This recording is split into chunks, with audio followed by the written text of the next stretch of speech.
हाय दोस्तों, my channel NP history like एवं subscribe एवं शेयर करें। आज का मेरा टॉपिक है गल्फ़ कंट्री का यूएई संयुक्त अरब अमीरात का दुबई इतनी तेज़ी से कैसे विकसित हो गया है। क्या तेल बेचकर विकसित हुआ है? तो यह जानने के लिए हम सबसे पहले इसके इतिहास को जानते हैं। सन 1991 में दुबई पूरा रेत ही रेत था। दुबई में पूरी रेत की चादर मानो बिछी हुई थी। लेकिन वर्तमान में 2015 में सालों में गजब का विकास कर गया है, जो लगभग 25 से 30 साल का समय था। दुबई की आबादी केवल 15% वहाँ के निवासी की है और बाकी 85% अन्य देशों की जनसंख्या वहाँ पर निवास करती है। दुबई कैसे विकसित हुआ? ना वहाँ पर खाना थी, ना पानी था, ना मिनरल्स था, ना गोल्ड था, फिर भी कैसे विकसित हुआ। तो आइए देखते हैं कैसे आखिर दुबई इतना तेज़ी से ग्रोथ कर गया। तो यह जानने के लिए हम उसके इतिहास में आते हैं। चीन का समुद्र तटीय कंट्री एक अलग हुआ था जब ब्रिटेन वालों ने उस पर कब्जा किया था। उस देश का नाम हांगकांग है। 1997 में जब ब्रिटेन इसे आज़ाद किया, हांगकांग समुद्र के किनारे बसा हुआ था, इसलिए वहाँ पर न पानी की कमी थी न खाने की कमी थी, क्योंकि वहाँ पर मछलियाँ बहुत थीं और समुद्र की वजह से काफ़ी अच्छा था, जिससे कि वहाँ पर बड़ी-बड़ी कंपनियाँ अपनी निवेश करने आई हुई थीं, पहले से ही थी, जो अरबों डॉलर की निवेश वहाँ पर कर चुकी थीं। तब वहाँ की कंपनियों के मालिक ने ब्रिटेन के गवर्नर से कहा, चूँकि 1995 में ही ब्रिटेन आज़ाद कर रहा था हांगकांग को, क्योंकि हांगकांग ब्रिटेन की वजह से लोकतंत्र हुआ था, वहाँ पर एक सरकार थी। कंपनियों के मालिक ने कहा कि 2 साल और आप रुक जाइए, अभी आज़ाद मत कीजिए इसे। इसी 1995-1997 के बीच सारी कंपनियां भागने की फिराक में थीं और अपने कंपनी की निवेश करने के लिए जगह ढूंढने लगी। तो यहाँ पर निकला दुबई। दुबई के राजा एवं प्राइम मिनिस्टर कुछ भी कह सकते हैं, जो शेख मोहम्मद बिन राशिद अल मख्तूम ने कंपनियों के मालिक से कहा, आओ मेरे यहाँ, हम तुम्हें सड़क देंगे, समुद्र देंगे, पानी देंगे, पेट्रोलियम देंगे, जो तुम धर्म मानो उसकी छूट देंगे, चौड़ी सड़कें देंगे, बिल्डिंग देंगे, ज़मीन देंगे, सड़क तुम ही बना लो, जो चलेगा उससे तुम पैसा ले लेना। अर्थात जो सड़कों का यूज करेगा उससे टैक्स के तौर पर वो मालिक ही पैसा लेगा। खूब बड़े बड़े शॉपिंग मॉल खोल लो, जिसके भाड़ा तुम लेना। बिल्डिंग बनवा लो, जिसका भाड़ा तुम लेना। 100 तल्ला बिल्डिंग बनवा लो, जिसका भाड़ा तुम ही ले लेना। नाली बनवा दो, जो उसमें से पानी बहाएगा वो टैक्स देगा तुम्हें। बड़ी बड़ी कंपनियां बना लो, सब कुछ देंगे, तुम बस यहाँ आ जाओ।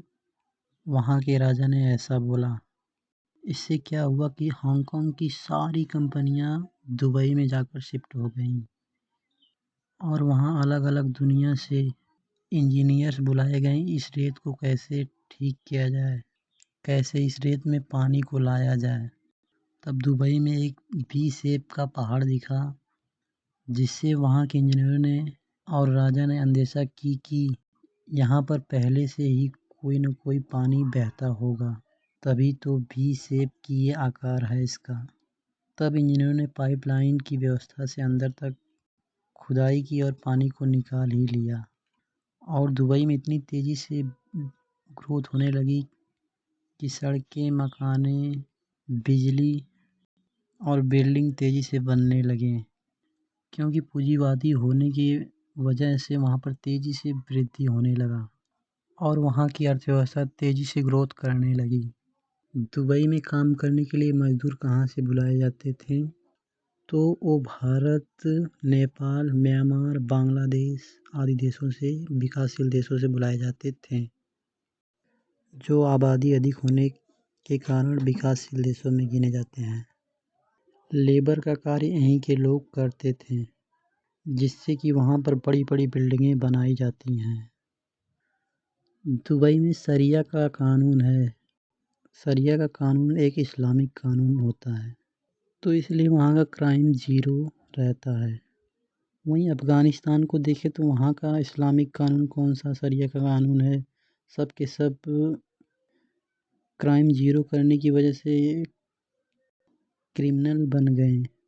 सोचो वहाँ पर बंदूक चलाने वाला आतंकवादी बैंक चला रहा है, कैसे चलेगा, कैसे विकास होगा? दुबई में शरिया का कानून होने से गाड़ियों पर टैक्स खूब लगाया जाता है। जैसे सिग्नल क्रॉस कर लिया तो 200 धर्म का फाइन लगता है। धर्म वहाँ के रुपयों को कहा जाता है। वहाँ की सड़कों पर किसी लड़की से बदतमीजी करने पर भी 200 धर्म का फाइन लगता है। दुबई में अगर गाड़ी गंदी है तो गाड़ी आप रोड पर नहीं धो सकते हैं, उसके लिए स्पेशल लोग रहते हैं। अगर आपने गाड़ी गंदी रोड पर चलाई या धुली तो उसके लिए भी 200 धर्म का टैक्स लगता है, 200 धर्म का चालान कट जाता है। शरिया का कानून होने की वजह से भारत के जैसे विकासशील देशों के लिए एक गलत कानून भी है कि जो जिस कंपनी में अपॉइंटमेंट देता है उसी में जाकर काम करता है, दूसरी में नहीं जा सकता है। दूसरी कंपनी में रिटर्न आकर उस देश से फिर जाएगा, फिर दूसरे में अपॉइंटमेंट देगा, तब जाकर उसमें जॉब उसकी लगेगी। जैसे भारत का कोई वर्कर दुबई में गया एक कंपनी में, फिर दोबारा आएगा, दूसरी कंपनी उसे अच्छी ही लगेगी तो उसमें अपॉइंटमेंट देगा, फिर तब उस कंपनी में काम करेगा। कुछ ऐसा ही सऊदी अरब में भी है, जो 2021 में काफिला कानून आया, जिससे कि 2021 में वहाँ ही एक कानून पारित हुआ कि अब जो सऊदी अरब में आ गया वो दूसरी कंपनी में भी अपॉइंटमेंट देकर जा सकता है। ऐसा कोरोना के आने की वजह से हुआ, जहाँ जिससे कि उसकी अर्थव्यवस्था संकट में थी, इसी वजह से ये कानून आया था। दुबई में सबसे ऊंचा बुर्ज खलीफा है जिसमें लोग रहते हैं, जिसका किराया करोड़ रुपया होता है। आम आदमी तो वहाँ पर जाने की भी नहीं सोच सकता है।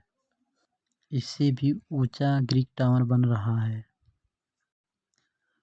दुबई में मेरिकल गार्डन बन रहा है।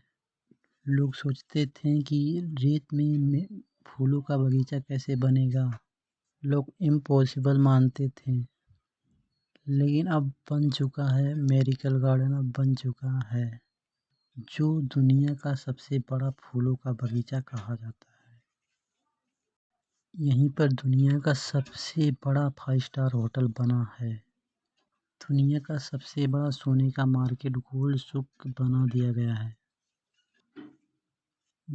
दुबई लैंड बनवाया, जो अमेरिका में डिज्नीलैंड से भी बड़ा बना हुआ है। दुबई के शेख ने 2025 तक कहा है कि दुबई में 25% गाड़ियां ड्राइवरलेस हो जाएंगी, जो 30 पैसेंजरों वाली होगी।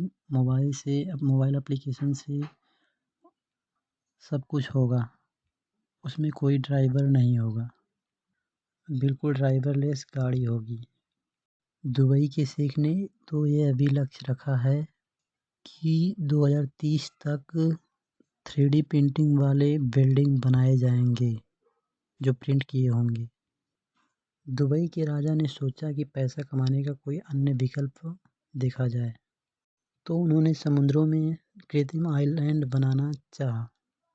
कृत्रिम आइलैंड बनाया गया और उसी पर मकान बनवाए गए, जिसका नाम है पाम जुमैरीन आइलैंड, जो लोगों को ज़्यादा लुभान्वित करता है। ताड़ के शेप होने के कारण वहाँ पर ज़्यादा मकान बनाए गए हैं, जो कि एकदम लग्जरियस मकान दिखते हैं। इसीलिए तो वहाँ के राजा ने एक मकान को 350 करोड़ रुपए में बेचते हैं। उनकी सोच को देखिए, पैसे कमाने का रेवेन्यू कैसे वो निकालते हैं। इसीलिए तो वहाँ की सरकार आम नागरिक से टैक्स नहीं लेती है। दुबई के राजा आम नागरिकों से 10 साल के आगे की बातों को सोचते हैं। जो आज यह गल्फ कंट्री का सबसे बेस्ट देश है, चाहे वह विकास के मामले, आर्थिक व्यवस्था के मामले में, हर मामले में विकसित देश बन गया है। हाल ही में यह पता चला कि दुबई से अबू धाबी तक बुलेट ट्रेन व्यवस्था बनाई जा रही है और पानी के अंदर से ही दुबई से मुंबई तक मेट्रो सुविधा बनाई जाएगी, वहाँ के राजा का कहना है। हे गाइस, वीडियो कैसा लगा? वीडियो को शेयर ज़रूर करें, लाइक करें एवं सब्सक्राइब करें। Thank you for watch video.